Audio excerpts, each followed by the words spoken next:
it's a question that I get. And so I'm going to talk about what I eat in a day as a person in recovery from an eating disorder.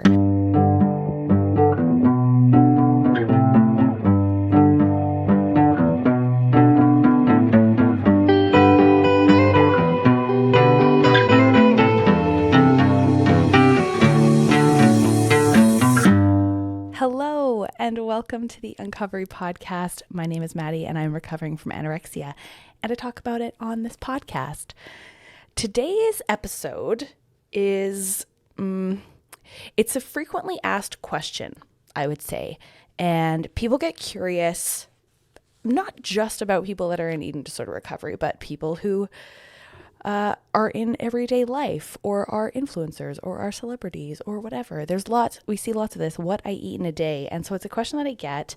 And so I'm going to talk about what I eat in a day as a person in recovery from an eating disorder. Of course, I'm not really going to tell you what I eat in a day.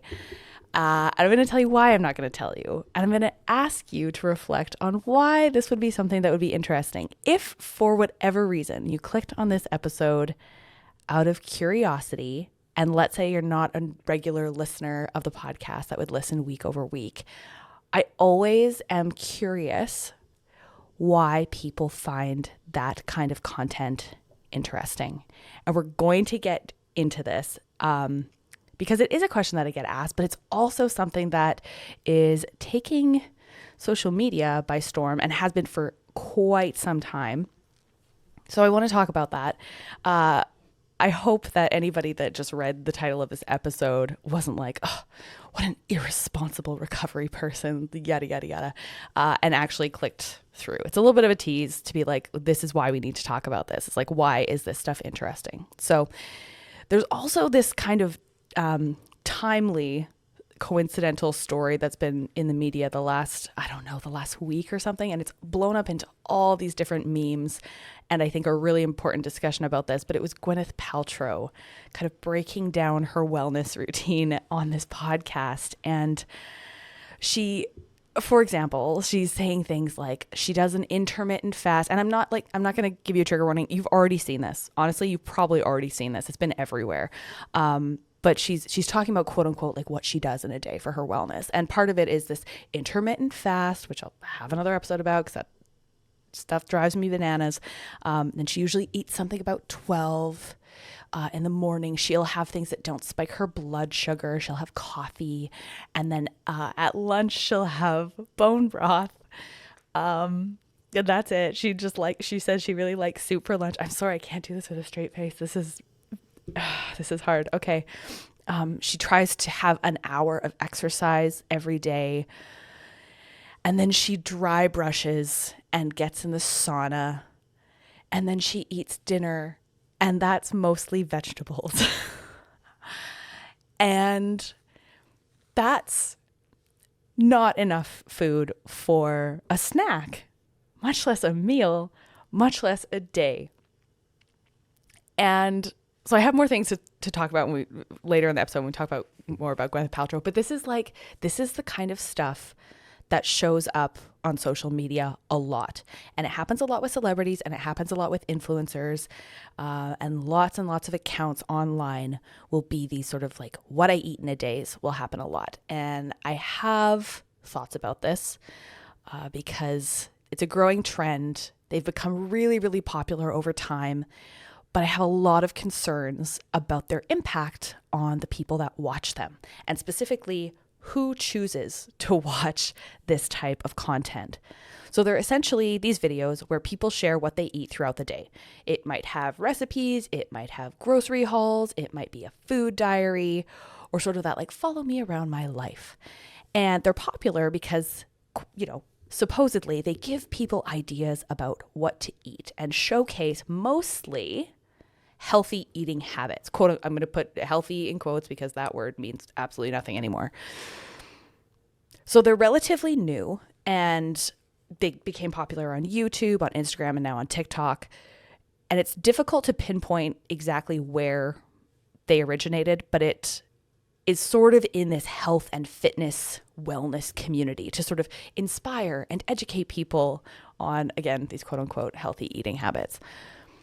So this happened starting around kind of the early 2000s when it was in blogs a lot. So nutrition bloggers, fitness bloggers, they had meal plans on their websites, and they were usually photos rather than videos. Back in the day, I have been a purveyor of this type of content for a long time. And so blogs were actually still kind of a thing when I first started probably kind of looking at this kind of content, which is dating myself, but like Instagram and YouTube for sure, when they really got traction. So now they've got thousands and thousands and thousands of these videos everywhere, and they've got millions and billions of views, right, in accumulation. But why is this a problem? So to use the Gwyneth Paltrow example, it's like, why would we be promoting starving as a wellness routine? And a lot of these quote unquote healthy eating habit, what I eat in a days, are not exactly as extreme as Gwyneth Paltrow and her IVs and her dry brushing and her saunas and her broth as a meal. But a lot of them are extremely, let's call it clean eating. They're very focused on things like superfoods. Which is not a thing, by the way. If you haven't listened to the episode about group therapy being a haunted house, there are no such thing as superfoods.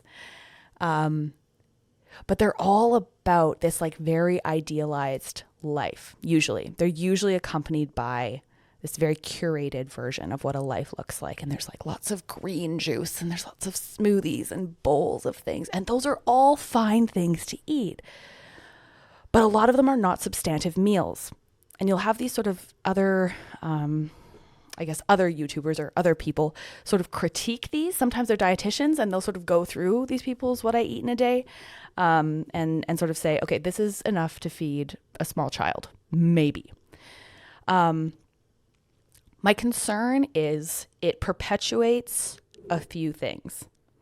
It perpetuates a lot of disordered eating, and it perpetuates this false narrative about how people are actually living their lives. But the reason that I think about this is because people with eating disorders look for this content. Absolutely, they look for this content. And this is for a few reasons. Part of it, I think, is validation that what they're eating is okay if they're looking at certain content. A lot of it is comparison, right? That's part of that validation. So what am I eating versus what else is somebody else eating? And also the feeling of watching people eat being intriguing or satisfying. And this is due to something called mental hunger, which is this feeling of wanting to eat. And this can be whether you feel physically hungry or not. Somebody that is in an eating disorder, especially a restrictive one, if you're restricting your food, you will feel mental hunger. You crave food, you think about food a lot of the time. And these what I eat in a day videos can be this way to satisfy mental hunger without actually eating. For people with eating disorders, this is the idea. Like, it doesn't actually satisfy your hunger, right? It's why a lot of the time restriction at some point leads to overeating or binging or things like that. Like, it's really, really difficult to restrict yourself and feel actually satisfied by watching other people eat. But it's this whole idea of vicariously living through other people. So what is mental hunger? It's thinking about food. You might not even be thinking about eating food, but you're thinking about food regardless. And we get this when we are in an energy deficit because your body is essentially just low on fuel. You're not eating enough.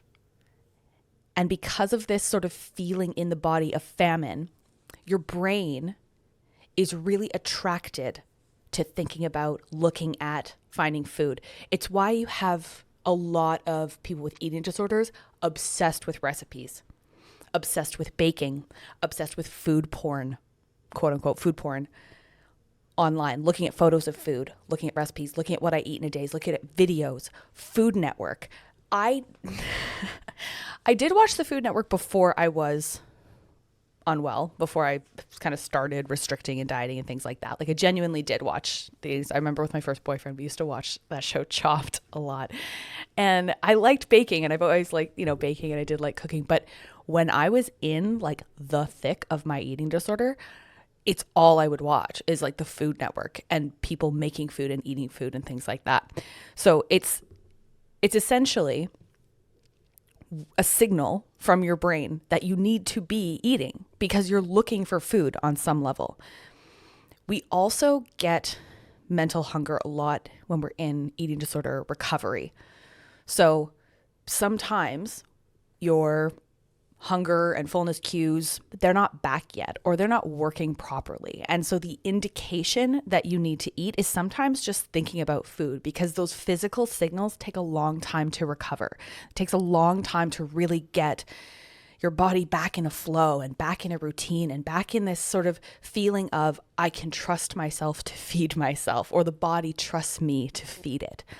And so until then, sometimes I will find myself in the afternoon, for example, if I'm thinking about a snack or I'm looking at a food and I'm like, oh, that does look good. I'm like, oh, I don't like feel tummy grumbly hungry, which is usually too hungry anyway. You probably shouldn't be like, having that gnarling feeling in your stomach before you eat anyway. But even if you don't feel physically hungry or even really like physically tired, sometimes just thinking about food is an indication that it might be time to eat something. So that's mental hunger, and that can happen during recovery as well. It's really, really hard to respond to mental hunger when you're in recovery because it feels wrong.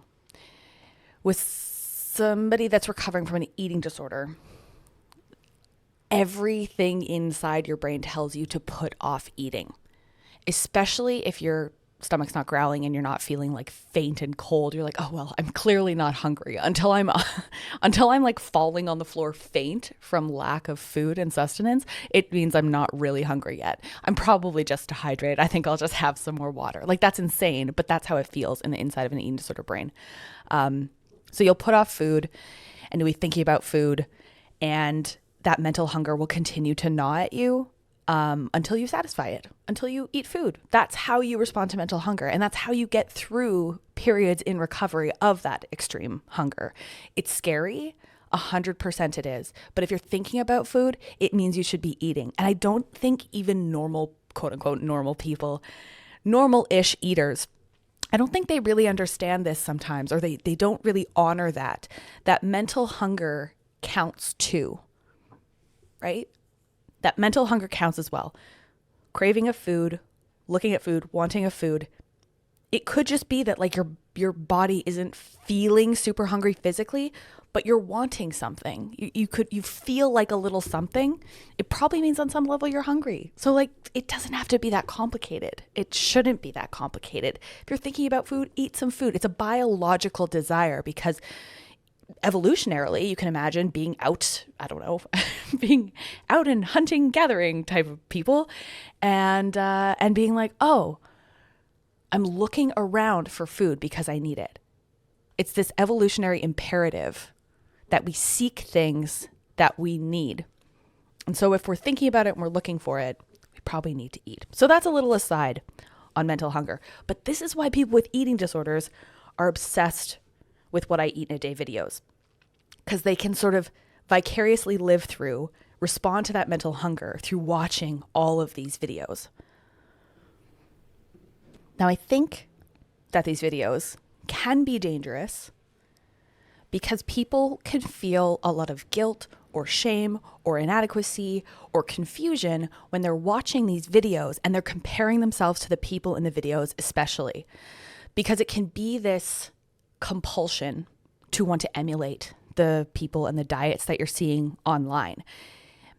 And especially for people with an eating disorder, it's already like a mentally fragile place to be. But this idea that like, well, why don't I look like that? If they eat that and I'm, restricting myself, or I'm trying all these things, but they eat that and they eat all these things, and how do they look like that and things like that? So it's valid, I think, to be concerned about this to a degree. But I also think that it could even be risky for people that have a relatively stable, healthy relationship with food, especially young people.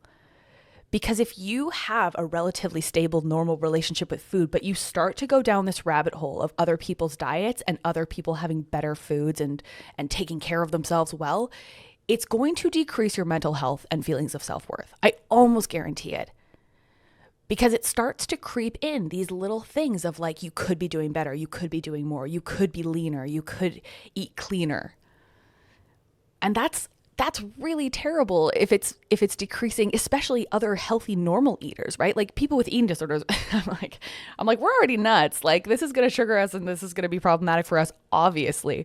But if it's also like bringing people down the rabbit hole of eating disorders that were okay to begin with, like that's really bad too. So some people with eating disorders, maybe they find it triggering, but actually I think that they seek it out. If you're in your eating disorder, it's something that you're looking for sure. The problem with What I Eat in a Day videos is that everybody has a different nutritional need. We all need a different type of balance of nutrients for our bodies. And we could all eat the exact same diet as like these influencers or whoever they are and still look completely different because our makeup is completely different. Our lives are different. Our activities are different. So like emulating someone's nutrition is actually not going to get you to look like them anyway. But these things sort of perpetuate that ideal or that idea. Now, for people with eating disorders, I think that these types of videos have pretty much the same impact as things like trigger warnings. I think that when you say that there's eating or eating disorder content, people that have eating disorders will gravitate towards it. There was a time where this was all I watched on like whatever, social media apps, YouTube. I watched so many of these that my YouTube algorithm has still not fully recovered. Like, like I'm really well into recovery. My online algorithms still feed me this stuff. Pun absolutely intended. My personal Instagram explore page and like following was so inundated with food and food accounts and fitness accounts and competitive eating accounts. This is this is so embarrassing. The depths of the eating disorder when you are then watching not just like What I Eat in a Day videos, but like cheat day, quote unquote, videos of these like bodybuilders that would eat all of these like thousands and thousands and thousands of calories and then try to like do challenges to eat like 20,000 calories in a day. And you would just watch them eat this stuff and you would just be like salivating because you haven't eaten in days. But like these people are eating everything that you could possibly dream of. And, you know, the way they look, you're just like, how is this possible? And all of this stuff. It was crazy how many of these things that I watched. So, I mean, my personal Instagram, I think, has like slightly recovered from this. I think there's still quite a lot of food content if I were to go like onto my explore page, because this is like years of like teaching the algorithm that this is what I'm into. Now that I don't really like, I don't use my personal one right now, but I use the Uncovery podcast Instagram, because that has all been like following recovery and like healthy and inspirational stuff and kind of spiritual stuff, like that kind of thing. That algorithm is great. And like somehow stand-up comedy kind of got into my algorithm, which is like amazing. I love that. But like all the other stuff, and now even still my YouTube from time to time will like, you know, recommend these things to me. So, you know, all through this, I was trying to emulate these people or trying to figure out how they could eat what they ate and look the way that they looked. And at the time, it never occurred to me that body diversity was even a thing. I was like, no, surely if you just do what they do, you will look the way they look. And now I know that that's ridiculous. So thankfully for my science brain, they have actually done studies on this. And they have found that people with eating disorders report watching more food and body-related content on social media than those that don't have eating disorders. That doesn't surprise me whatsoever. Grass is green, sky is blue. Another study found that exposure to thin ideal content, like these what I eat in a day videos with, you know, straight size, thin, whatever people, increase body dissatisfaction and disordered eating behaviors in young women. So this is not good for us. This is not good content for us. Even if we are relatively mentally and like food related, stable, whatever, it's just not good for us. And if you are finding yourself drawn to this type of content over and over and over and finding yourself down rabbit holes of it, or you know someone that is really, really into these, this is a red flag to me. Looking at a lot of food content is a red flag. If you're not like a chef and you're looking at fancy recipes and eating them, this is a red flag. So warning signs of disordered eating or an eating disorder, which we know, are restricting this food intake, obsessing over food and weight, feeling guilty or ashamed after eating, exercise, body dysmorphia. But like this obsession with food is all part of that. So these are problems. This is a problem. Another problem with this content is that they're lying. The people that are putting these things together are lying a lot of the time. A lot of them are not eating all the foods that they claim to be eating. I see this a lot, or I used to see this a lot with people that have like recovery accounts. People that say that they've recovered or are recovering from disordered eating or eating disorders, and they have all of this food that they supposedly eat. They're lying. I've seen people that then come out later and say, yeah, it was a lie. People are posting stuff that they're definitely not eating. I know that this is true because I know that eating disorders cause you to lie a lot. So people have self-exposed these past posts and videos saying what they were actually eating versus what they were posting. So that's something that you need to know, because if you're emulating these people, or you think you're emulating these people and you're like, why, how do they look like that? It's because they're not eating the food that they say that they're eating. So I think it's important to talk about how these videos could be negative. And I'm very much a libertarian in a lot of ways. I'm not a censorship person. So it's difficult for me to say, like, I think all what I eat in a day videos should be banned from the internet. Of course, I don't think that. But we need to talk about why it's out there in the first place, why it's so popular. And I think we all can choose to do better. I think we can all choose to disengage from that. Because if you don't feed it, oh my God, if you don't feed that to people's posts and feed them with likes and comments and views, it's like anything. You ignore it and it goes away. Because I do think it's harmful, not just for people with eating disorders. And this isn't kind of we need to coddle eating disorder people. I think that we should become resilient and untriggerable. However, I think these things actually perpetuate really negative views about how people should be eating and how people should be viewing their bodies, whether you have an eating disorder or not. Here's what I will say. If you are recovering from an eating disorder and you are showing people everything that you're eating in a day, stop this. I know we need to be untriggerable. I know we need to be resilient. I say this all the time. So like, fill your boots, whatever. But honestly, look at what you're doing and stop it.